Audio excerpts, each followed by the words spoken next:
কুল in কুনতুম তুহিব্বুনাল্লাহ ফাত্তাবিউনি ইউহিব্বুকুমুল্লাহ।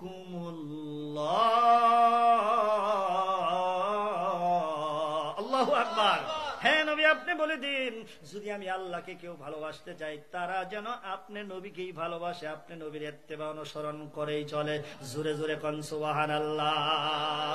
নবীকে ভালোবাসলে আল্লাহকে ভালোবাসা হয়, আল্লাহর ভালোবাসাও পাওয়া যায়। কথা ঠিক কিনা?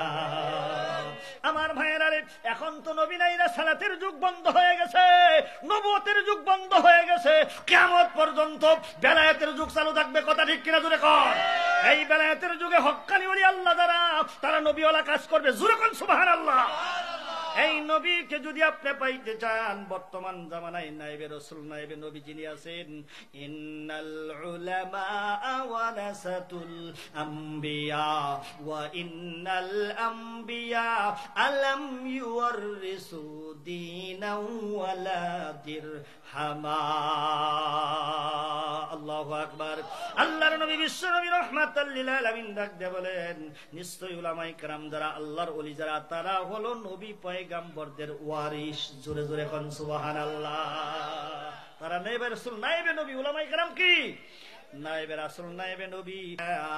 আইয়ুহাল্লাযীনা আমানু তাকুল্লাহ ওয়া কুনু মা'আস সাদিকিন।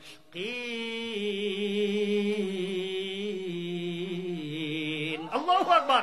আল্লাহ রাব্বুল আলামিন বলেন, হে ঈমানদারেরা, বিশ্বাসীরা, তোমরা আমি আল্লাহকে ভয় করো। কাকে ভয় করতে হবে?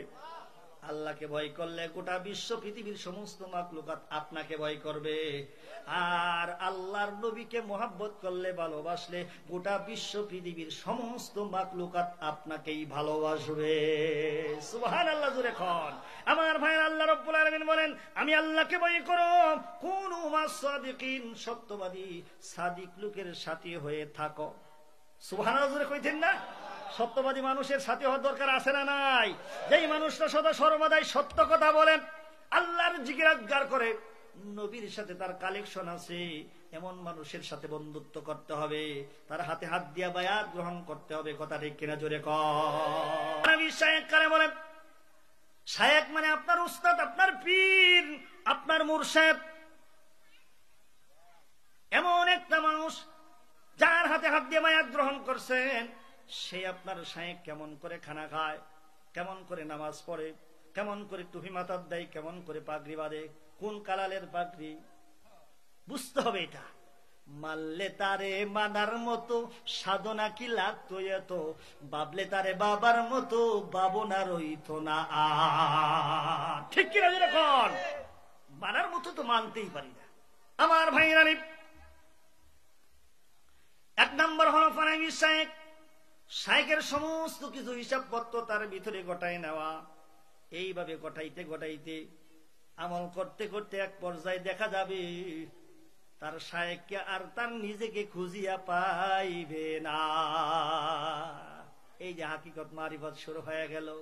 আমার ভাইরা রে, বসে বসে জিকির করবে, হঠাৎ করে দেখবে, হা, আমি নাই, শায়েখ এবং তো শায়েখও নাই। তার মানে চুন আর হলুদ একত্রিত করলে একটা কালার হয়। চুনের কালার যেমন সাদা, হলুদের কালার হলো হলুদ। এই দুইটার একটাও থাকে না, আরেকটা রং আরেকটা কালার ধরে, তার নাম হলো লাল। ঠিক কিনা? জোরে কর।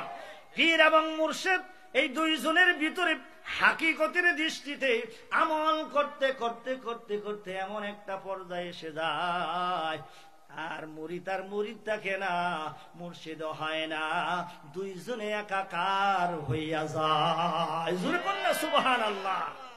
আমার ভাইরা, বন্ধুরা আমার, এটা হলো ফানাফি শায়েখ। সংক্ষেপে বলতেছি, 2 নাম্বার ফানাফির রাসূল।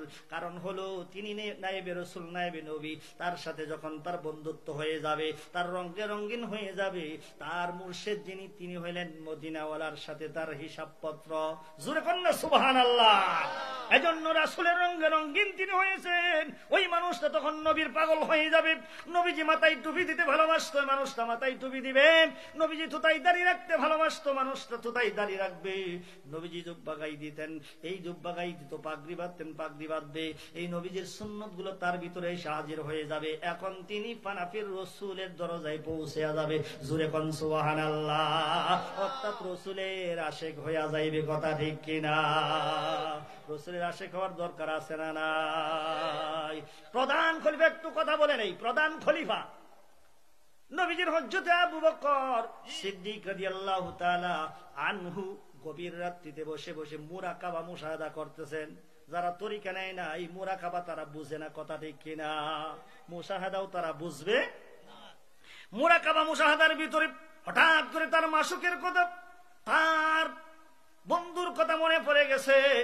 সাথে সাথে আমার ভাইরা রে ঘর থেকে বের হইলেন। বের হওয়ার সাথে সাথে বিবিকে ডাক দিয়ে বললেন, বিবি রে, দরজাটা বিটাই রাখলাম, আমি এখন চলে যাব সুনহা গ্রামের দিকে। তিনি বের হইলেন। বের হওয়ার সাথে সাথে আমার ভাইয়েরা, বন্ধুরা আমার, বের হওয়ার সাথে সাথে নবীজি যেই কামরার ভিতরে থাকতেন, হযরতে আয়েশা সিদ্দিকা রাদিয়াল্লাহু তাআলা আনহার ঘরে, সেই ঘরের দরজার মধ্যে যাই হাজির হয়ে গেলেন। গভীর রাত্রিতে 12টার পরে টোকা দেয়। ঘরের ভিতর থেকে আয়েশা সিদ্দিকা রাদিয়াল্লাহু তাআলা আনহা বলেন, কে আপনি এত রাত্রিতে আমার ঘরের দরজার মধ্যে লক করলেন? আপনি কে? কয়, মারে আমি তোর পিতা আবু বকর। কি জন্য আসছো বাবা? বলে, মা, অনেক সময় ধরে চিন্তা করতেছিলাম, মুরাকাবা মুশাহাদা করতেছিলাম, আমার নবীজির কথা মনে পড়ে গেছে, কলিজায় আগুন ধরে গেছে, আর আমি বাড়িতে থাকতে পারি নাই, বিছানাও থাকতে পারি না, তাই তো একটা নজর দেখার জন্য আসছি রে মা। দরজাটা খুল, একটা নজর নুরানি চেহারা দেখে রাতের বেলায় এখনই আবার বাড়িতে ফিরা যাব। কথাটা বলার সাথে সাথে আয়েশা ডাক দে বলে, আব্বা, আগুন জ্বালানোর ব্যথাটা কেবল মাত্র নিভতেছিল, আমার ঘুম আসতেছিল, আবার সেই পুরানো ব্যথাটা ফু দিয়া নতুন করে জ্বালাই দেওয়ার জন্য আব্বা আপনি আসছেন। কয়, কেন রে মা? রাসূল ইন্তেকাল করার কারণে, সাইফা যাওয়ার কারণে আমি আয়েশা কলিজার মধ্যে কিছুই বাকি নাই, সালুনের মতো ছিদ্র ছিদ্র হয়ে গেছে। সব সময় নবী গো নবী গো কইয়া কান্দি। আজকে কেবলমাত্র একটা শব্দ আমার কানের মধ্যে আসলো, আমার নবীজির কণ্ঠে, আয়েশা এমন করে আর কাঁদিস না, যা একটু আরাম কর, কামরায় চলিয়া যাও। এমন একটা শব্দ শোনার পরে কেবল বিছানার সাথে ফিটটা লাগাইছিলাম, নতুন করে আবার মনে করে দিলেন, আব্বা আপনাদের চোখের সামনে নিজের হাত দিয়ে আপনারা রওজার মধ্যে রাসূলকে শোয়াই দিয়েছেন, আবার কেমন করে দেখার জন্য আসছেন। আবু বকর রাখতে বলে, মারে ভুল হয়ে গেছে মা, মনেই ছিল না যে রাসূল দুনিয়ার জমিনে জিন্দা না। এর নাম হলো ভালোবাসা, এর নাম হলো মোহাব্বত। আমার ভাইরারি, আমার নবীকে তারা কেমন ভালোবাসতো, কেমন মহব্বত করতো, সব কিছু দিয়েই তারা ভালোবাসত, সব কিছু দিয়েই ভালোবাসতো। হযরতে খলিফাতুল মুসলিমিন ওমর রাদিয়াল্লাহু তাআলা আনহু জিজ্ঞাসা করলেন, ইয়া রাসূলুল্লাহ, আমি কি মুমিন মুসলমান হতে পারি নাই? কয়, তোমার নবীকে কেমন ভালোবাসো? আমার বিবি বাল বাচ্চা ছেলে মেয়ে, টাকা পয়সা, অর্থ সম্পদ, সবকিছুর চাইতে নিজের জানটা বাদ দিয়া আমার নবীজি বললেন, এখনো মুমিন মুসলমান হতে পারো নাই। কিছুক্ষণ চিন্তা করার পর ডাক দে বলে, ইয়া রাসূলুল্লাহ, ইয়া হাবিবাল্লাহ, হুজুর, আমার জানের চাইতে আমার নবীকে বেশি মহব্বত করি। আমার নবীজি ডাক দে বললেন, এখন তুমি খাঁটি মুমিন মুসলমান হইয়া গেলা। সুবহানাল্লাহ। তাহলে সবকিছুর চাইতে নবীকে ভালোবাসার দরকার আছে না নাই? কার কার আছে? আল্লাহু আকবার। ক্যামেরা হইতেছে, আল্লাহ এই হাতগুলো তুমি কবুল করে নাও, আল্লাহ নবীর খাঁটি উম্মত হিসাবে কবুল করে নাও, একটা হাত জাহান্নামে তুমি পোড়া দিও না। সকলে বলুন আমিন। আলহামদুলিল্লাহ। হাত নামাজ। আমার ভাইরা, অল্প কিছুনের মধ্যে আমি শেষ করে দিব, কয়েক মিনিটের মধ্যেই। একটু দিলটা মনটা নরম করেন, কারণ এই দুনিয়াতে চিরদিন থাকা যাবে, থাকতে পারবেন? প্রত্যেকটা মানুষ সামনে একটা করে কবর নিয়ে বসছি, কথা ঠিক কিনা? প্রত্যেকটা মানুষ একটা করে কবর নিয়ে বসছি, জানি না তো ভাই কোন দিন কোন সময় কোন মুহূর্তে মালাকুল মাউত আজরাইল এসে হাজির হয়ে যায় কারো জানা নাই, ঠিক কিনা? দেখতে দেখতে সোনালী দিনগুলো চলে গেল। ওই যে তাকায় দেখো, মাথার চুল ছিল কালো, সাদা হয়ে গেল। দাড়িগুলো তো আসিল না, ছোট্ট ছিলাম, দাড়ি আসলো কালো, এবার আস্তে আস্তে সাদা হয়ে গেল। চোখের জ্যোতি কমে গেল, কানের শ্রবণ শক্তি কমে গেল। আমার ভাইরা রে, ব্রেন শক্তি কমে গেল, আস্তে আস্তে দুর্বল হয়ে গেলাম। বুঝতে আর বাকি নাই, কবে জানি গো কবরের সাথে দেখা দেখি হয়ে যায়, কথা ঠিক কিনা?